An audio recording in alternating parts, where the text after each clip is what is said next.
네, 여러분 안녕하세요. 오늘 이제 사사기 9번째 시간, 우리 김나에 간 삼손이라고 하는 주제를 가지고 우리 사사기 13장 1절부터 15장 20절까지 말씀을 한번 살펴보도록 하겠습니다. 자, 먼저 우리 그 본문의 위치를 한번 살펴보도록 하겠습니다. 자, 사사기는 두 개의 서론과 두 개의 결론, 그다음에 12사사, 6명의 대사사와 6명의 소사사, 그다음 반사사 아비멜렉에 대한 이야기를 포함하고 있습니다. 자, 삼손은 사사기에서 가장 절정에 있는 사사입니다. 삼손의 역할에 대한 이야기는 이제 13장에서 15장, 그리고 16장 두 부분으로 나뉘게 됩니다. 두 부분은 각각 그가 사사로서 몇 년 동안 다스렸는지를 기록하면서 끝맺습니다. 자, 블레셋 사람의 때에 삼손이 이스라엘의 자사로 20년 동안 지냈더라. 자, 큰 그림입니다. 여호와가 삼손을 세워 그로 하여금 블레셋의 손에서 이스라엘을 구원하게 하십니다. 그런데 이 일에는 매우 큰 개인적인 대가가 따르게 됩니다. 첫 번째 이야기에서 삼손은 하나님의 영에 힘입어서 승리를 거두게 되는데 그 승리는 그의 신부의 배신과 죽음을 통해 옵니다. 라고 되어 있습니다. 자, 우리가 이제 이러한 배경들을 가지고 우리가 본문에 있는 질문들을 한번 살펴보면서 어떤 내용들을 담고 있는지를 한번 살펴보도록 하겠습니다. 첫 번째 문제입니다. 자, 우리가 예상하는 대로 여기서도 사사기의 순환 형식이 시작됩니다. 이스라엘이 여호와의 목전에서 악을 행합니다. 그래서 여호와께서 주변의 이방 민족이 이스라엘을 정복하고 압제하는 것을 허락하십니다. 이번에는 여호와가 이스라엘을 스삭에 있었던 압제 기간 중 가장 긴 40년 동안 암몬 높은 블레사람에게 넘기십니다. 자, 사사기의 순환 형식을 고려할 때에 다음으로 나와야 할 내용은 무엇입니까? 자, 이 내용에서 이 사사 이야기에서 무슨 내용이 누락되어 있고 이것은 우리에게 무엇을 가르칩니까? 자, 우리가 신학적 관점에서 이 사사기 13장을 볼 때에는 이 사사기의 순환 구조가 의도적으로 깨지게 되는 매우 중요한 전환점을 다루고 있습니다. 자, 사사기에 지금까지 우리가 살펴봤던 일반적인 구조가 어땠죠? 이스라엘이 여호와 앞에서 악을 행하고 하나님께서 이방 민족에게 넘기시고 이스라엘이 하나님께 부르짖고 하나님께서 사사를 세워 구원하시고 평화가 임하고 그다음에 다시 사사가 죽게 돼서 다시 이스라엘이 악을 행하고 자, 이렇게 이제 6개의 단계가 나선형 구조로 계속해서 순환을 하고 있었는데 문제는 사사기 13장에서 세 번째 단계인 이스라엘이 여호와께 부르짖는 장면이 완전히 빠져 있게 됩니다. 그래서 이제 매우 의미 있는 생략이죠. 이제 우리가 잘 알다시피 개혁주의 신학은 인간의 전적인 부패를 강조하죠. 인간은 단순히 죄를 짓는 존재가 아니라 스스로 하나님을 찾거나 회개할 능력조차 상실한 존재라고 로마서 3장에서 이야기하고 있습니다. 그런데 사사기 13장의 침묵은 바로 이러한 인간의 상태를 보여주는 것이죠. 사실 이스라엘은 40년 동안 블레셋의 압제를 받으면서도 하나님께 부르짖지 않았습니다. 이제 압제가 너무 오래 지속되면서 그들은 블레셋의 지배를 받는 것을 당연하게 생각하게 되었죠. 이제 육체의 고통보다 훨씬 심각한 것이 바로 이러한 영적인 무감각입니다. 죄에 익숙해져서 자신의 매우 비참한 상태조차 깨닫지 못하게 된 것이라고 하는 것이죠. 그래서 이제 이것은 인간이 스스로 하나님께 돌아갈 수 없다고 하는 이 개혁주의 인간론을 잘 보여주는 부분이라고 이야기할 수가 있겠습니다. 또 놀라운 사실은 뭐냐면 이스라엘의 구원을 요청하지 않았는데 하나님께서 먼저 구원을 시작하신다는 점이에요. 이스라엘은 기도하지 않았지만 하나님께서 먼저 마노아의 아내에게 나타나 삼손의 탄생을 약속하시죠. 그러니까 구원의 시작이 많은 사람들의 경우에 회개나 인간의 결단이 구원의 시작이라고 생각하는 경우가 있습니다. 하지만 구원의 시작은 언제나 하나님의 주권적인 은혜와 언약적 신실을 심에서 비롯된 것이죠. 그렇기 때문에 신약에서 로마서 5장 8절에서 우리가 아직 죄인 되었을 때에라고 이야기하고 요한일서 4장 10절에서도 우리가 하나님을 사랑한 것이 아니요 하나님이 우리를 사랑하셨다라고 이야기하는 것이죠. 이런 복음의 이 원리와도 연결되는 하나님의 주권적인 구원의 은혜를 이제 본문은 이야기하는 것입니다. 이스라엘은 언약을 깨뜨렸지만 하나님은 자신의 언약을 깨뜨리지 않으셨습니다. 삼손의 출생은 이제 이스라엘의 신앙이 회복되었기 때문이 아니라 하나님께서 아브라함과 이스라엘에게 하신 언약을 기억하시고 자신의 백성을 버리지 않으셨기 때문이죠. 이것은 구원이 인간의 공로나 자격 때문이 아니라 하나님의 신실하심에 기초한다는 이 개혁주의 언약 신학의 매우 중요한 원리라고 하는 것이죠. 이것은 오늘날 우리에게 어떤 교훈을 줄까요? 자, 죄는 첫 번째로 사람을 하나님께 부르짖지 못하게 할 정도로 영적으로 무감각하게 만든다는 것입니다. 그리고 인간은 스스로 하나님을 찾거나 구원을 시작할 수 없는 전적으로 타락한 존재라고 하는 것이죠. 그래서 구원은 언제나 하나님의 주권적인 은혜가 먼저 시작되는 것입니다. 하나님께서는 자신의 언약을 신실하게 지키시고 인간의 실패에도 불구하고 구속 역사를 이루어 가시는 것이죠. 그러므로 우리의 소망은 우리의 회개나 열심이 아니라 먼저 찾아오시는 하나님의 은혜와 신실하심에 있다고 하는 것이죠. 근데 결국 사사기 13장에서 이 부르짖음 이 부분이 누락된 것은 단순하게 서술상의 생략이 아니라 죄로 인해서 하나님을 찾을 능력조차 잃어버린 인간의 전적인 부패와 그럼에도 불구하고 먼저 구원을 시작하시는 하나님의 주권적인 은혜를 드러내기 위한 의도적인 신학적 장치로 이해할 수가 있겠습니다. 자, 삼성은 모든 사사 가운데 특별합니다. 또한 삼손의 출생 이야기가 길게 소개됩니다. 자, 삼손의 앞으로의 삶과 사역에 대해 이 출생의 이야기는 무엇을 가르쳐 줍니까? 삼손은 어떤 유형의 사사가 될까요? 당신이라면 이 아이를 어떻게 기르며 우리가 그에게 어떻게 행하리까라고 하는 사사기 3장 12절에서의 삼손 아버지의 질문에 어떻게 대답할 수가 있겠습니까? 자, 이 삼손의 출생 이야기는 단순한 출생, 탄생 기록을 나타내는 것이 아니라 이제 그의 삶 전체와 하나님께서 이루실 구속 역사의 성격을 미리 보여주는 서론이라고 이야기할 수가 있겠습니다. 자, 삼손의 출생 이야기가 그의 삶과 사역에 대해서 가르쳐 주는 것은 무엇일까요? 삼손의 출생은 일반적인 출생이 아니라 이제 하나님의 주권적인 선택과 소명으로 시작된 것이죠. 먼저 삼손은 하나님께서 태어나기 전부터 구별하신 사람입니다. 그래서 사사기 13장 5절을 보게 되면 보라 내가 임신하여 아들을 낳으리니 이 아이는 태에서부터 하나님께 바쳐진 나실림이 됨이라라고 하고 있습니다. 이제 이것은 삼손의 사명이 인간의 선택이 아니라 이제 하나님의 예정 가운데 있다는 것을 보여주는 것이죠.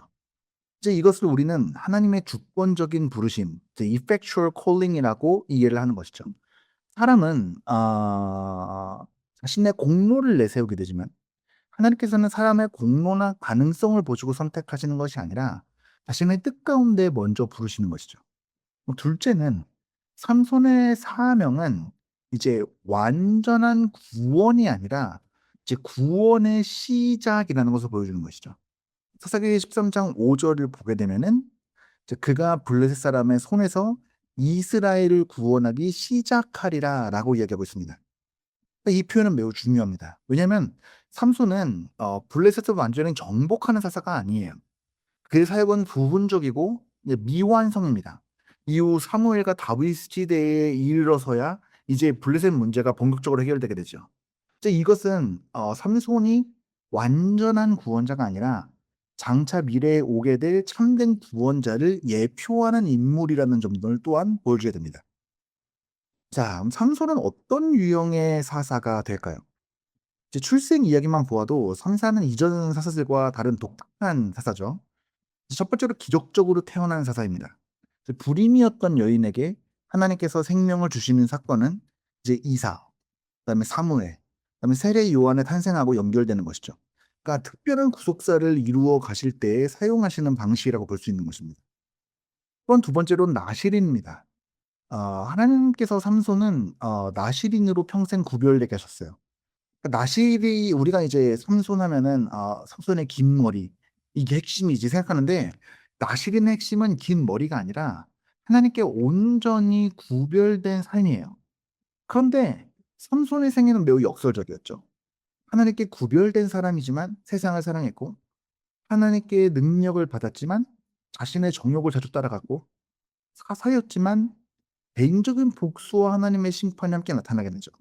그러니까 이것은 이제 하나님께서 완전한 사람을 사용하시는 것이 아니라 부족한 사람을 통해서 자신의 뜻을 이루어 가신다라고 하는 사실을 이제 보여주는 거죠.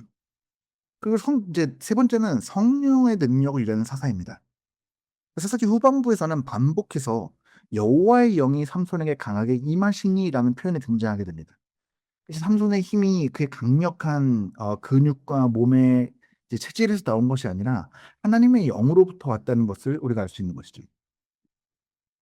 사사기 13장 12절을 보게 되면 "이 아이를 어떻게 기르며 우리가 그에게 어떻게 행하리이까?"라고 하는 질문을 하게 됩니다. 자, 이 질문은 오늘날 이제 신앙의 부모들에게도 매우 중요한 질문이죠. 여기에 대해서 우리가 신학적으로 답해 본다면은 다음과 같이 얘기할 수가 있겠죠. 첫 번째는 하나님 말씀으로 양육해야 합니다. 천사는 부모에게 나실인의 규례를 지키라고 반복해서 말씀하고 있습니다. 이게 뭐냐면 부모의 가장 중요한 책임은 아이를 성공하게 만드는 것이 아니라 하나님 말씀 아래 살아가도록 양육하는 것이죠. 또 신명기 6 장처럼 하나님 말씀을 삶 가운데 부지런하게 가르쳐야 한다라는 것입니다. 그 두 번째는 아이가 하나님의 것이라는 것을 기억해야 하는 것이죠. 그러니까 삼손은 마노아의 아들이기 전에 하나님의 사람이었습니다.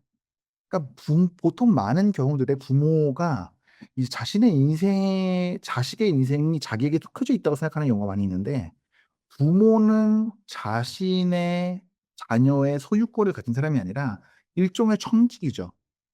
그리고 자신의 못다 이룬 꿈을 대신 이루어 주는 도구가 아니라 이제 하나님께서 맡기신 언약의 자녀로 바라보아야 된다는 것이죠.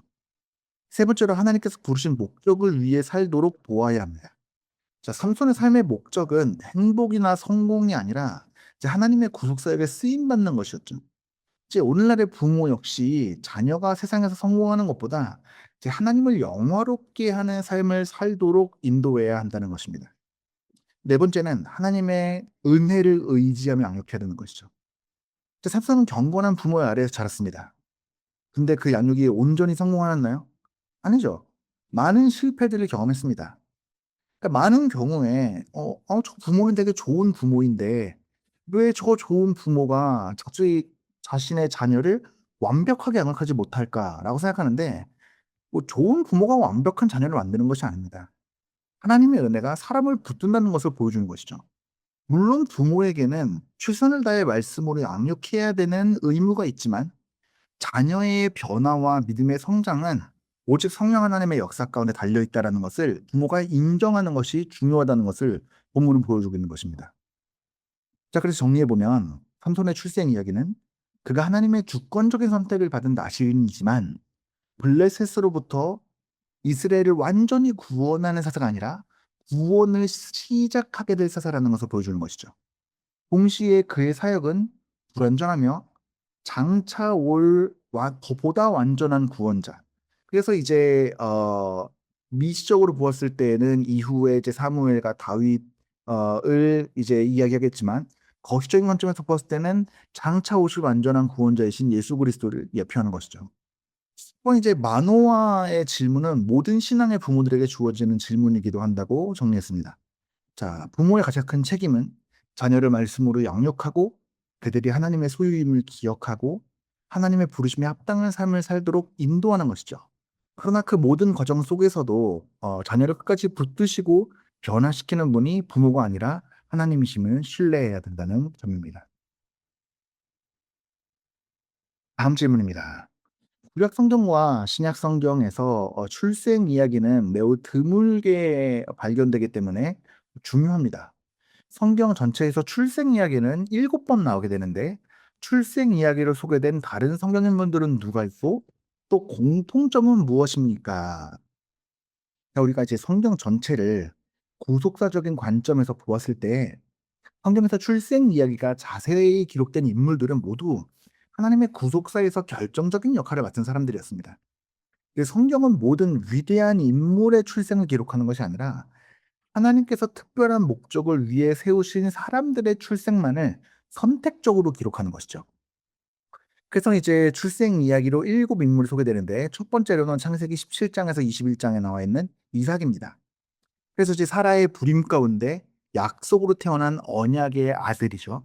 인간의 능력이 아니라 하나님의 약속으로 태어난 언약의 자녀라는 점이죠. 그다음에 야곱 같은 경우에는 창세기 25 장에서 나오게 되는데 태어나기 전부터 하나님께서 선택하셨고 큰 자가 어린 자를 섬기리라 하는 하나님의 주권적인 선택이 나타나게 되죠. 그다음에 모세는 출애굽기 2 장에서 나타나게 되는데 이제 바로의 학살의 명령 속에서 기적적으로 보호를 받고 태어나게 되고 그다음에 하나님께서 이스라엘의 구원자로 준비를 하셔서 출애굽을 이끌어 가게 하시죠. 또한 우리가 본문에서 보고 있는 사사기 13 장의 삼손 같은 경우에는 이제 불임의 여인에서 에게서 약속으로 태어났고 태어날 때부터 이제 나실인으로 구별되고 블레셋으로부터 이스라엘을 구원하기 시작할 사사로서 태어나게 되죠.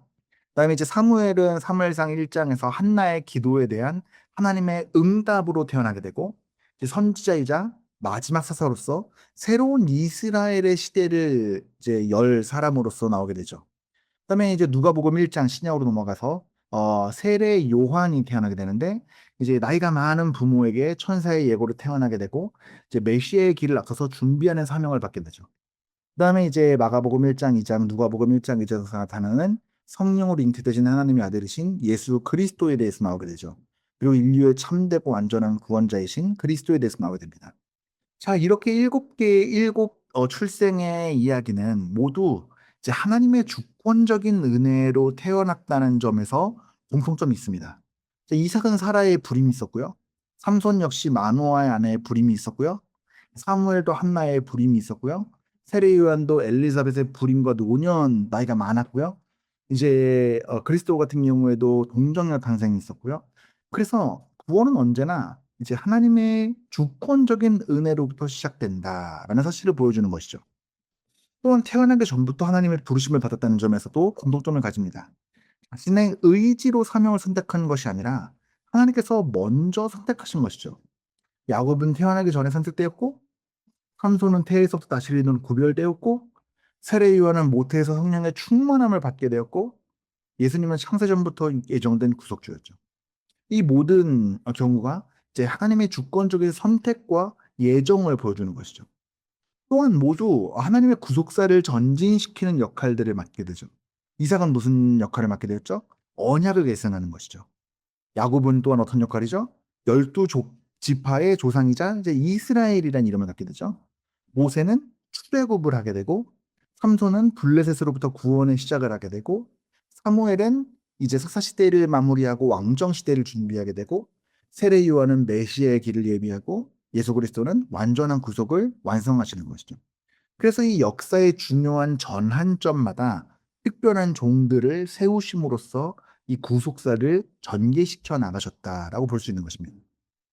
또한 마지막으로는 이제 이 모든 이러한 출생들은 결국에는 그리스도를 향한 구속사의 흐름 가운데 있다는 것이죠. 우리가 이제 개혁주의적으로 성경을 보았을 때 성경 전체가 결국 언약과 구속사의 관점에서 우리가 성경을 읽지 않습니까? 그렇기 때문에 이제 이들의 출생 이야기는 각각의 독립적인 사건이 아니라 한 걸음 한 걸음 예수 그리스도를 향해 나아가는 구속사의 연결고리라는 거죠. 특히 삼손은 불완전한 구원자였습니다. 그는 자기 백성을 구원하기 시작했고 자신의 죄와 연약함을 극복하지 못했고 결국 그의 삶은 참된 구원자를 기다리게 만들죠. 반면에 예수 그리스도께서는 죄가 없으시고 자기 백성을 죄와 사망에서 완전히 구원하셨죠. 이제 그래서 우리가 이것을 정리해 보면 성경의 출생 이야기들은 공통적으로 하나님의 주권과 언약의 신실하심을 드러내게 되죠. 인간의 불가능함과 연약함 속에서 하나님께서 먼저 일하시고 자신의 종들을 출생 전부터 구별하시고 구속사의 중요한 변환점들을 이루어 가셔서 결국 예수 그리스도의 탄생과 사역을 향해 나아가는 구속사의 큰 흐름 가운데 하나님의 약속을 성취해 나가신다는 것으로 우리가 이해해 볼 수가 있겠습니다. 자, 사사기 13 장의 삼손의 출생 이야기와 누가복음 1 장의 세례 요한의 출생의 이야기에는 많은 공통점들이 있습니다. 이제 사실 누가가 삼손의 출생 이야기를 본떠서 세례 요한의 출생 이야기를 기록한 것처럼 보이는데요. 사사기 13장과 누가복음 1장을 비교할 때 두 본문에 공통적으로 있는 가장 큰 특징이 무엇입니까? 이 두 가지 출생 이야기를 통한 두 인물의 연관성이 삼손에 대해서 무엇을 가르쳐 줍니까?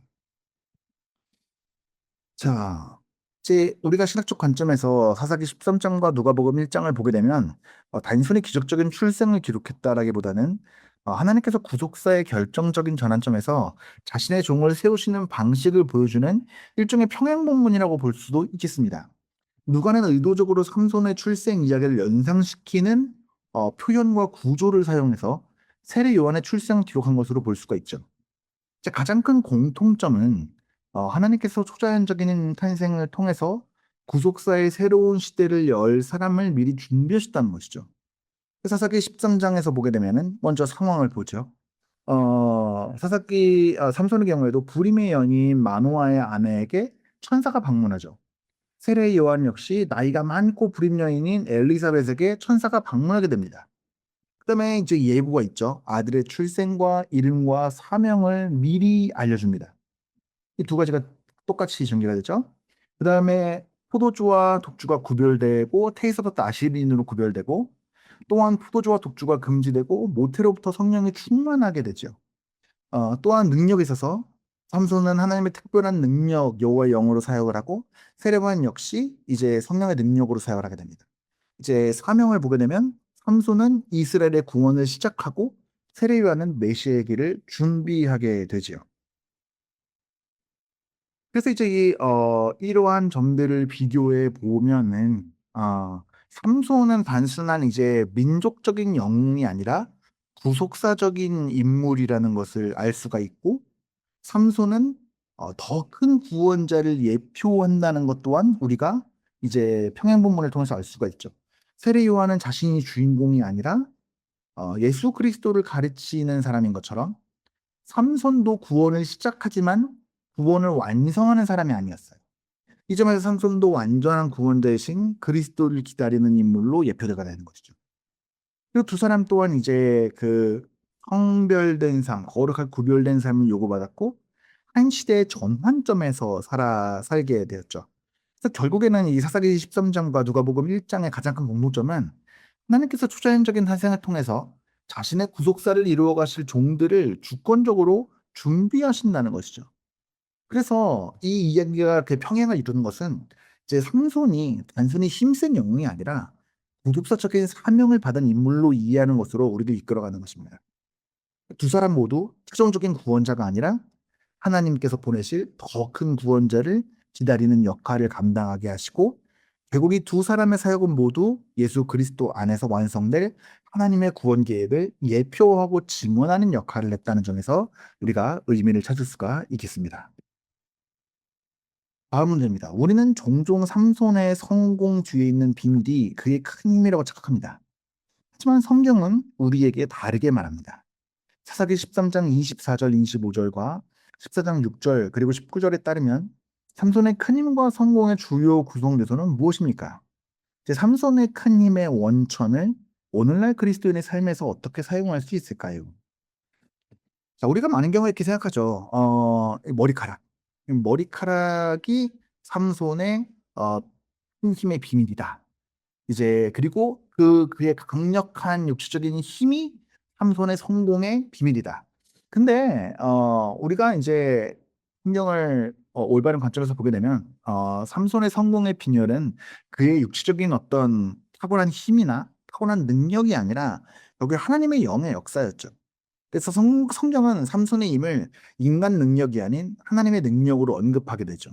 그래서 사사기 13장 24절에서 25절을 보게 되면 아이가 자라매 여호와께서 그에게 복을 주시더니 여호와의 영이 그를 움직이기 시작하셨더라.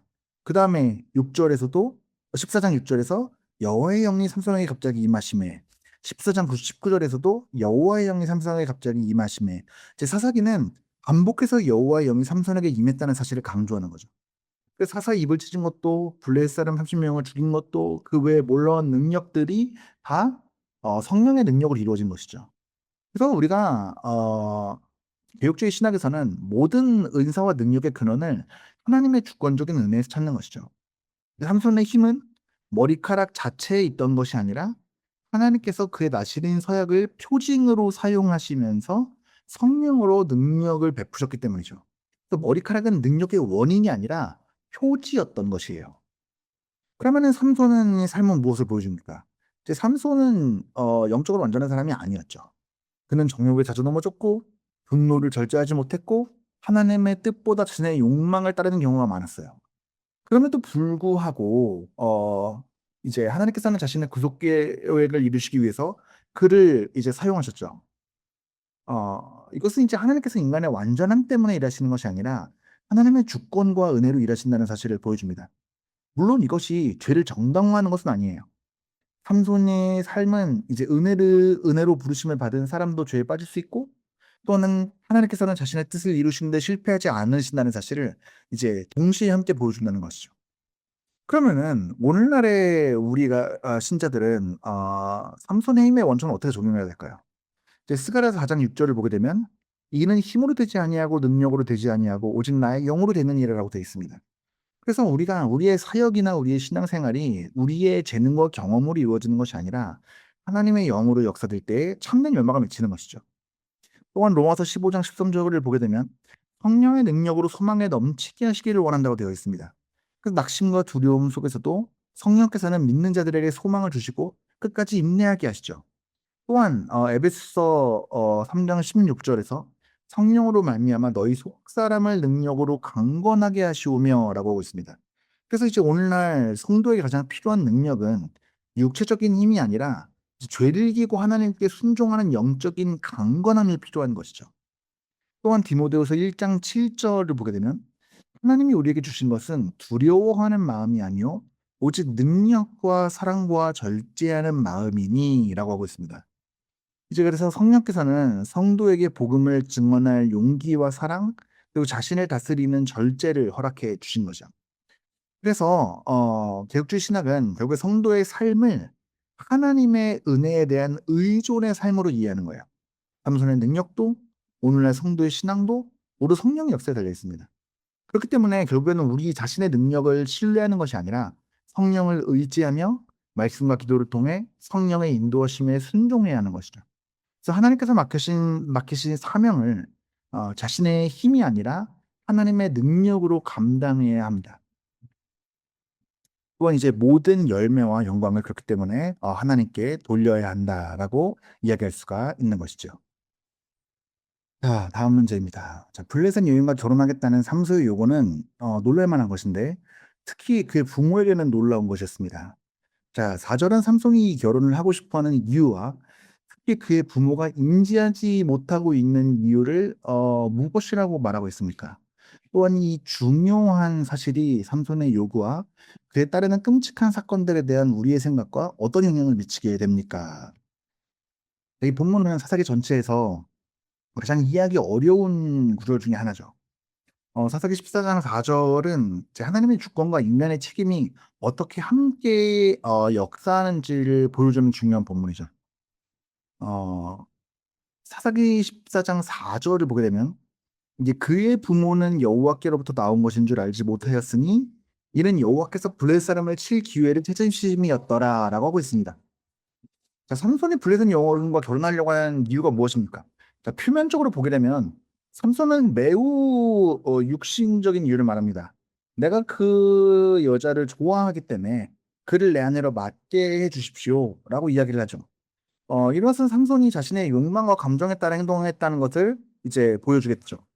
실제로 사사기 후반부에서도 삼손은 반복해서 자신의 눈에 좋은 것을 따라서 행동하는 모습을 보입니다.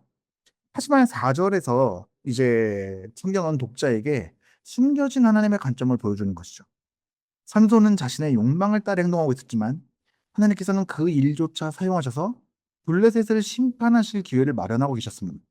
그래서 삼손의 동기는 지극히 개인적인 욕망이었지만 하나님의 목적은 이스라엘을 구원하는 것이었고 성경은 이 둘을 동시에 사실로 말하고 있죠. 부모가 알지 못했던 사실은 무엇입니까? 이제 마노아와 그의 아내는 율법을 잘 알고 있었기 때문에 당연히 반대하게 되죠. 신명기에서 이방 민족과 혼인을 금지하고 있지 않겠습니까? 따라서 부모의 반응은 매우 정상적이고 옳았습니다. 그러나 부모는 하나님께서 이 사건을 통해 더 큰 구속사의 목적을 가지고 계신다는 사실을 알지는 못했죠. 그러니까 하나님의 섭리가 인간이 모두 이해할 수 있는 방식으로만 일하지 않는다는 것을 말하는 것이죠. 그러면 이런 질문이 올 수 있습니다.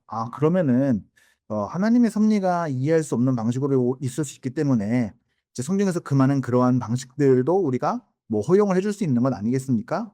이제 어떤 식으로 역사하실지 모르니까 이제 예를 들어서 자녀가 동성 결혼이라든지 이제 이런 것들을 원할 때 우리가 그 부분에 대해서 무조건 금하지만은 않을 수 있지 않겠습니까? 말할 수 있겠지만 어 하지만 성경은 절대로 이러한 삼손의 행동을 정당화하지 않습니다. 왜냐하면 개혁주의 신학에서 하나님의 절대적인 주권을 믿는 동시에 인간의 책임도 강조하기 때문입니다. 이제 자신의 정욕대로 행하고 하나님 백성으로서 신중하지 못했고 반복해서 죄를 범한 그 책임은 삼손 자신에게 있는 것이죠. 하나님께서는 그 죄 자체를 제공하시거나 원하신 것이 아니라 그 죄를 범하는 인간의 행동까지 구속 계획 안에서 사용하시는 것이죠. 그래서 우리는 이제 이러한 점에서 요셉의 고백을 떠올릴 수 있죠. 창세기 50장 20절을 보게 되면 당신들은 나를 해하려 했으나 하나님은 그것을 선으로 바꾸사라고 이야기하지 않습니까? 그래서 자신을 팔아버린 형제들을 용서하게 되죠. 사람들은 악한 의도를 가지고 있지만 그 악한 행동이 결국에는 하나님의 구속 계획 안에서 작용을 하는 것이죠. 십자가 사건도 마찬가지 아니겠습니까? 사람들은 악한 의도로 십자가의 예수 그리스도를 못 박았지만 하나님께서는 그 악한 행동까지 사용하셔서 인류를 구원하신 것이죠.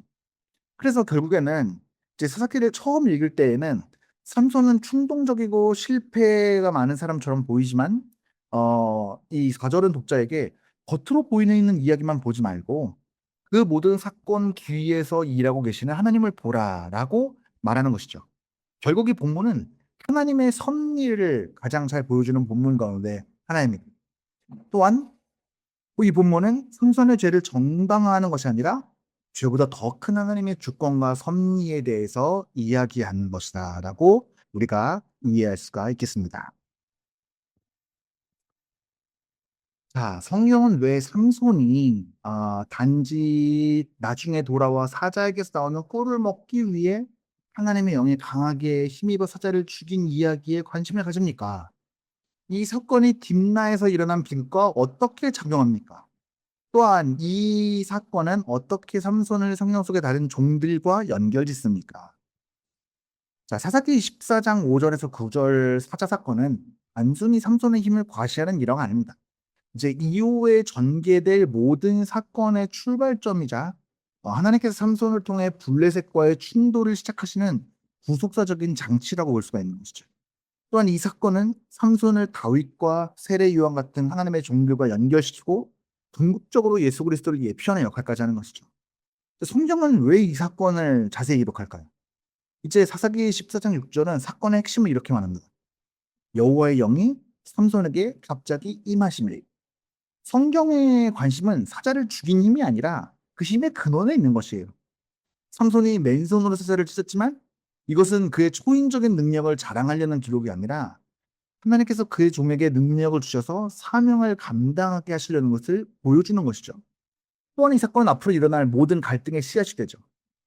사자를 죽인 것은 나중에 수수께끼의 소재가 되지 않습니까? 먹는 자에게서 먹는 것이 나오고 강한 자에게서 단 것이 나왔다. 자, 블레셋 사람들은 이 수수께끼를 풀지 못하자 삼손의 아내를 협박하게 되고 그 결과 아내가 남편을 속이고 삼손이 답을 알려주고 블레셋 사람들이 답을 알아내고 삼손이 분노하여 30명을 죽이고 그의 아내는 다른 사람에게 주어지고 이후에 복수와 보복이 반복되고 결국 블레셋과의 전면적인 충돌로 이어지게 되죠. 그러니까 이 사자를 죽인 이 사건이 삼손과 블레셋 사이의 갈등을 본격적으로 시작하게 되는 도화선이 되는 것이죠. 자, 그러나 사사기 14장 4절을 잘 기억하는 이 모든 과정은 하나님께서 블레셋 사람을 칠 기회를 찾으신 가운데 일어난 일이에요. 그러니까 겉으로 우연처럼 보이는 이러한 실타래처럼 얽혀 있는 것들이 실제로는 하나님의 섭리가 역사를 움직이고 있다는 것을 증거해 주는 사실이라는 것이죠. 자, 그럼 삼손은 어떻게 다른 하나님의 종들과 연결됩니까? 자, 다윗과 연결해 보게 되면 다윗의 목동 시절에 다윗은 사샤와 곰을 죽였죠. 그러면서 다윗은 말합니다. 여호와께서 나를 건져내셨은즉, 그러면서 이제 다윗은 자신의 용기를 자랑하지 않았죠. 이제 삼손과 다윗 둘 다 하나님의 능력으로 사자를 이긴 사람들이었고, 둘 다 블레셋과 싸우도록 부름받은 사람이었고, 둘 다 하나님의 백성을 위한 구원의 도구였다. 그러나 다윗은 왕으로서 블레셋을 크게 굴복시켰지만 삼손은 구원을 시작하는 데 머물렀습니다. 이것이 이제 삼손의 사역이 좀 불완전했음을 보여주는 것이죠. 또한 이제 세례 요한과 연결을 보게 되면 세례 요한은 광야에 살았고 이제 메뚜기와 석청을 먹게 되죠. 이 석청 같은 경우에는 이제 야생의 이제 그 돌 같은 데 밑에다가 그 늦은 곳에다가 이제 그 벌들이 야생 벌들이 꿀을 만들어 놓은 그 꿀이 석청이지 않습니까? 이제 삼손 역시 들판에서 사자의 치 속에 있는 꿀을 먹었죠. 그러나 두 사건이 동일하지 않습니다. 이제 물론 두 사건은 동일하지 않습니다. 그러나 이제 두 사람 모두 세상과 구별된 삶을 살도록 부르심을 받았고 광야로서 연결되고 특별한 사명을 받은 사람들이죠. 그렇기 때문에 이제 이 출생 이야기 자체가 매우 유사하기 때문에 이러한 연결이 더욱더 의미가 있죠. 근데 더 중요한 역설이 담겨 있습니다. 그것은 뭐냐면 죽음에서 생명이 나온다는 것이에요. 근데 사자의 시체는 무엇을 의미합니까? 죽음을 상징하는 것이죠. 그런데 그 가운데서 벌이 집을 짓고 꿀이 만들어지고 먹을 것이 나옵니다. 그것은 소명 전체의 구속사적인 의미와 연결되는 것이죠. 가장 큰 죽음이었던 그리스도의 십자가에서 가장 큰 생명과 구원이 나왔습니다. 이제 삼손은 이 사실을 의도적으로 알고 있던 것은 아니었지만 하나님께서 그의 삶 속에서 사건들을 통해서 장차 이루실 더 큰 구원을 예표하게 하신 것이죠. 그래서 이제 결론적으로 사자 사건은 삼손의 괴력을 자랑하기 위한 기록이 아니라 하나님의 영으로 능력을 받은 종, 하나님의 섭리 속에서 블레셋과의 구원을 시작하는 사사, 그 다음에 장차 오실 그리스도를 예표하는 구속사적인 인물로서 삼손을 보여주는 중요한 사건이다라고 이야기할 수가 있겠습니다. 자, 사사기 15장에서 삼손이 블레셋 사람들을 정복하는 것은 이례적입니다. 삼손의 무기는 여우 300마리, 150개의 횃불, 나귀의 턱뼈였습니다. 자, 여호와는 삼손을 통해 왜 이런 방식으로 이다윗을 선택하셨을까요? 자, 사사기 15장에서 삼손에게 여우 300마리, 횃불, 나귀의 턱뼈 같은 비상식적인 도구를 사용하게 하신 것은 승리의 원인이 인간의 능력이나 무기가 아니라 여기 하나님 자신이라는 것을 드러내기 위함이었죠. 제가 의도적으로 인간의 상식과 군사적인 전략을 뛰어넘는 방법을 사용하심으로써 모든 영광이 오직 하나님께로 돌아가게 하신 것이죠. 이제 당시 블레셋은 철기문명을 거친 강력한 군사국가였죠. 그러나 어, 삼손은 평범하거나 보잘 것 없는 것들을 사용해서 이들을 물리치게 됩니다. 그래서 승리가 이제 인간에게 속한 것이 아니라 하나님께 속한 것을 드러내게 되는 것이죠. 이것은 스가랴 4장 6절의 원리와 같습니다. 이는 힘으로 되지 아니하며 능력으로 되지 아니하고 오직 나의 영으로 되느니라라고 하는 말씀과 같은 원리 가운데 있는 것이죠. 그래서 사기에는 반복되는 원리가 있죠. 하나님께서는 왼손잡이 에봇을 사용하시고 막대기를 든 삼가를 사용하시고 여자 사사인 드보라를 세우시고 횃불과 항아리를 든 기드온을 사용하셨죠. 삼손에게도 마찬가지입니다. 가장 약해 보이는 도구를 사용하셔서 자신이 역사의 주권자이심을 나타낸 것이죠. 만약에 삼손이 막강한 군대를 조직하고 강력한 무기를 사용하고 뛰어난 전략으로 승리했다면 거기다가 골리앗처럼 강력한 힘을 가지고 전면에서 뛰쳐들었다면 사람들은 삼손의 군사적인 재능을 칭찬했을 것입니다. 그러나 나귀 턱뼈 하나로 천명을 죽였다고 하는 기록은 결국에는 이것이 사람이 한 일이 아니라 하나님께서 하신 일이라는 사실을 강조하게 되는 것이죠. 결국에는 오직 하나님의 은혜로 구원을 받았다라는 것입니다. 또한 하나님의 방법은 인간의 지혜를 뛰어넘는 것입니다. 이제 여우로 곡식을 태우는 방법도 단순한 복수가 아니라 이제 이 블레셋의 경제적인 기반을 무너뜨리는 심판이었거든요. 그래서 성경에서는 이러한 원리를 반복해서 보여주죠. 홍해는 칼이 아니라 하나의 능력으로 갈라져서 애굽 사람들을 덮쳤고 여리고는 무력적인 공격이 아니라 하나님 말씀에 순종하는 가운데 무너졌고 기드온은 300명으로 미드온을 이기게 되고 다윗은 물맷돌 하나로 골리앗을 쓰러뜨렸죠.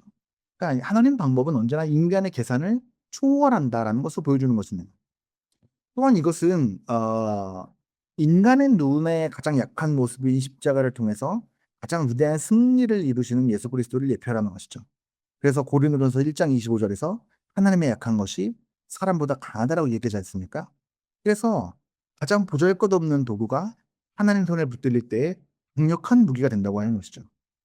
그래서 오늘날 우리 역시 교회의 능력이 조직이나 규모에 있는 것도 아니고 설교자의 능력이 인간의 언변이나 수사학에 있는 것도 아니고 성도의 승리가 자신의 재능이나 경험에 있는 것이 아니라 모든 것은 성령의 역사와 하나님의 은혜로 비롯된다라는 것을 우리가 말씀하십니다. 자, 그렇기 때문에 성도들이 자신의 부족함 때문에 낙심할 필요도 없고 자신의 능력을 자랑할 이유도 없고 결국에 이제 하나님께서 사용하실 때 가장 약한 사람도 하나님 나라를 위해서 귀하게 쓰임 받을 수 있다는 사실을 이제 보여주고 있습니다. 자, 누가 블레셋 사람들에게 삼손을 넘겨주었습니까? 이제 이는 이 시점의 이스라엘 상태에 대해서 무엇을 말해줍니까?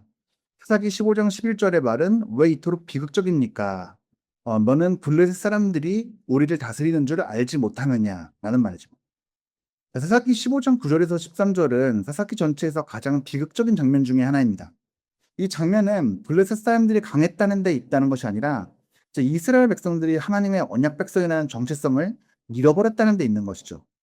이제 삼손은 블레셋 사람들에게 넘겨준 것이 놀랍게 삼손을 블레셋 사람들에게 넘겨준 것이 놀랍게도 이제 블레셋 사람들이 아니라 같은 이스라엘 백성들이라는 데 있는 것입니다.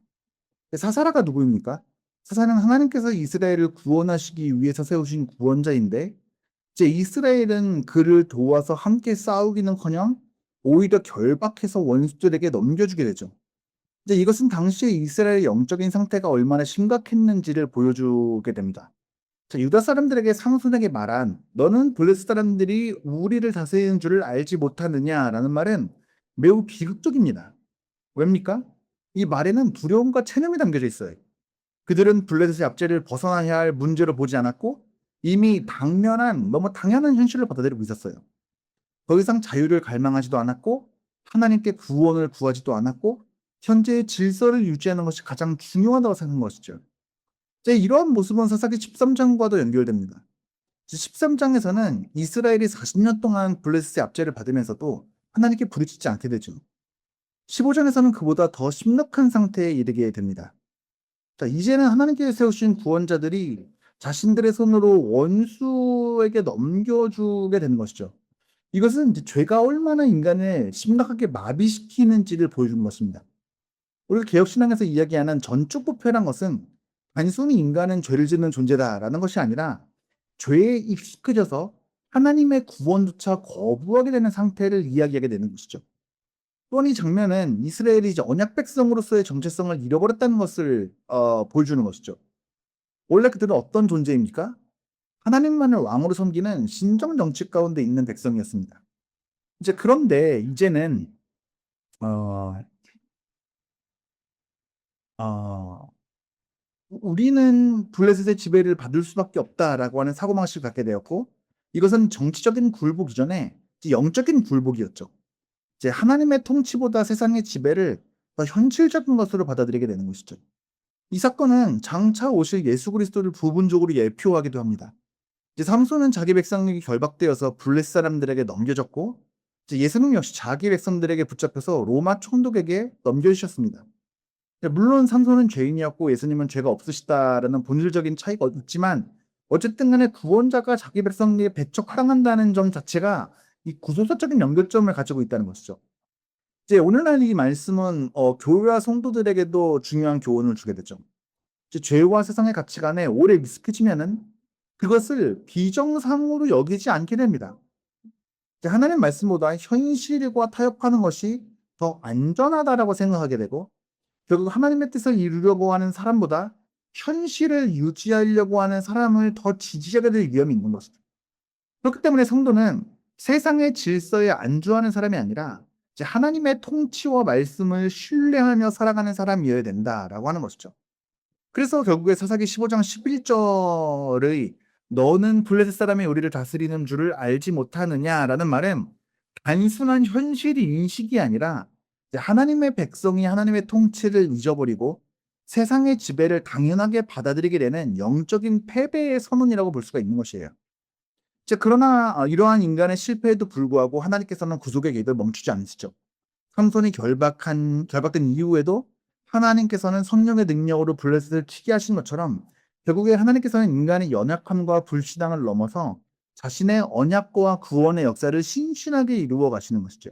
그리고 이것이 본문이 전하는 가장 큰 소망이라고 이야기할 수가 있겠습니다. 자, 이번 강의의 결론입니다. 사사기 13장 시에서 15장은 흔히 이제 힘이 센 사사기의 이야기, 삼손의 이야기 정도로 알려져 있지만, 이제 본문의 중심은 이 삼손이 아니라 하나님의 주권적인 은혜와 구속 역사에 있다라는 것을 우리는 알 수가 있었습니다. 이제 이 말씀은 하나님께서 죄로 무너진 자신의 백성들을 어떻게 신실하게 구원해 가시는지를 보여주는 것이죠. 그래서 먼저 이제 사사기의 일반적인 순환 구조에서 이스라엘이 여호와께 부르짖었다라는 장면이 생략된 것은 매우 중요한 의미를 갖는다고 우리가 이야기했습니다. 이제 이스라엘이 죄와 압제에 익숙해져서 하나님께 도움을 구할 마음조차 잃어버렸다라는 것을 보여주는 것이죠. 이것이 우리 개혁신앙에서 말하는 전적 부패가 무엇인지를 잘 보여주는 것이에요. 인간은 스스로 하나님을 찾을 수가 없는 존재예요. 구원을 시작할 수도 없는 존재예요. 하나님께서는 그러나 백성들이 부르짖기도 전에 먼저 구원의 역사를 준비하시고 시작하시는 것이죠. 그래서 구원은 언제나 인간의 결단이 아니라 하나님의 주권적인 은혜에서 시작된다는 것입니다. 그리고 또한 우리는 이 출생의 특별한 출생들을 보면서 결국에 이제 이 민족들이 구속사를 위해 태어난 인물이라는 것을 보았습니다. 삼손은 이스라엘의 구원을 시작할 사사이고 결국 그의 불완전한 사역은 구원을 입으실 예수 그리스도를 바라보게 된다라고 이제 우리가 살펴볼 수가 있었죠. 또한 삼손은 계속해서 인간적인 연약함 가운데 자신의 욕망을 따라 행동했지만 사사기 14장 4절은 이 모든 일이 여호와께로부터 나온 것이라고 말합니다. 이제 이것은 하나님께서 죄를 조장하셨다라는 뜻이 아니라 인간의 잘못된 선택까지도 자신의 구원 계획을 이루는 도구로 사용하셨다는 것이죠. 여기서 이제 우리는 하나님의 섭리를 배우는 것이죠. 인간의 죄에도 불구하고 자신의 뜻을 이루시는 하나님의 섭리를 볼 수가 있는 것입니다. 또한 우리는 삼손의 놀라운 능력의 근원이 그의 머리카락이나 그의 육적인 힘이 아니라 반복적으로 강조된 여호와의 영이라는 것을 볼 수가 있습니다. 그래서 스가랴 4장 6절처럼 하나님의 일은 언제나 힘으로도 아니고 능으로도 아니고 오직 나의 영으로 이루어진다라는 사실을 볼 수가 있습니다. 마지막으로 우리가 이제 사사기에서 15장에서 이제 이스라엘의 영적인 상태가 얼마나 심각한지를 우리가 보았습니다. 그들은 너는 블레셋 사람이 우리를 다스리는 줄을 알지 못하느냐라고 말하면서 하나님의 백성이지만 하나님의 구원보다 현실과 타협하는 길을 선택했고 이것은 영적인 패배의 선언이었고 나아가서 궁극적으로는 하나님께서 보내신 구원자를 거부한 것이 되는 것이죠. 그러나 인간의 실패와 불신앙은 하나님의 구속 계획을 막지 못합니다. 하나님께서는 삼손의 연약함과 실수, 이스라엘의 배신과 두려움까지 사용하셔서 궁극적으로 이제 블레셋 사람들을 심판하시고 자신의 언약을 이루어 가셨죠. 그래서 이제 물론 이제 삼손은 죄인이고 예수님은 죄 없으신 하나님의 아들이라는 본질적인 차이가 있지만 두 분 모두 자기 백성들에게 배척당하고 결국에는 결박되어서 적에게 넘겨진 거죠. 이제 하지만 하나님께서는 이러한 불완전한 세사를 통해서 완전한 구원자를 미리 보여줬다는 점에서 중요한 구속사적인 의미를 지닌다라는 것을 우리가 알 수가 있습니다. 결국 사사기 13장에서 15장은 우리에게 세 가지 중요한 진리를 가르치게 되죠. 첫 번째로 구원은 전적으로 하나님의 주권적인 은혜에서 시작하고 둘째로 하나님은 연약한 사람과 보잘것없는 도구를 사용해서 자신의 능력과 영광을 나타내시고 셋째로 삼손은 불완전한 사사이지만 그의 삶은 완전한 구원자이신 예수 그리스도를 내포하는 구속사적인 인물이다. 그렇기 때문에 우리는 이제 삼손의 괴력이나 실패 자체의 시선을 두기보다 그의 삶을 통해 드러나는 하나님의 신실하심과 주권적인 섭리, 그 다음에 성령의 능력을 바라보아야 되는 것이죠. 또한 죄에 익숙해져서 세상과 타협하는 이스라엘의 모습을 보면서 회개하면서 우리가 오직 하나님 말씀과 성령을 의지하며 살아가야 된다는 사실을 우리가 굳건히 믿고 또한 한 손이 시작만 했던 구원을 완성하신 그리스도를 바라보면서 그분 안에서 이루어진 완전한 구원과 변함없는 언약의 은혜를 붙드는 것. 이것이 오늘 본문에서 우리에게 주는 가장 중요한 교훈이다라고 이야기할 수가 있겠습니다. 자, 이렇게 우리가 오늘 말씀을 살펴보았습니다. 이제 뒤 이어지는 내용들을 살펴보시면서 본문을 마무리하면서 정리하시고 우리는 다음 시간에 이어지는 내용을 가지고 다시 만나도록 하겠습니다. 한 주 동안 승리의 신의 삶 사시기를 주님의 이름으로 축복합니다.